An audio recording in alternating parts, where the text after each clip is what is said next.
එළවනේ ඉනෝ කක්කා අද රසම රස සුදු කිරිබතක් හදනවා. ඉනෝ කක්කට කිරිබත් කන්න හිතුණා. එළවලු තියෙනව බණ්ඩ අක්කා. තක්කාලි නෑනේ. ඉතින් මං අද කිරිබත් හදනවා.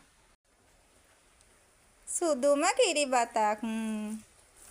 අපේ ගෙදර වී නෑ දැන්. තාත්තා වී ටික ඔක්කොම විකුණලා පෝරගෙන ආවා.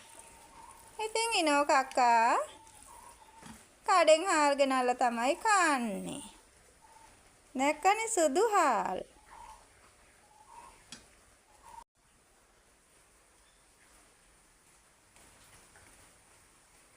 මේ තියෙන්නේ ඉනෝකගේ ලුණු මිරිස. දෙහි ගෙඩි දෙකක් දෑව, නස්නාරන් දෙහි ගෙඩි, ඇල් වතුරක් දෑව.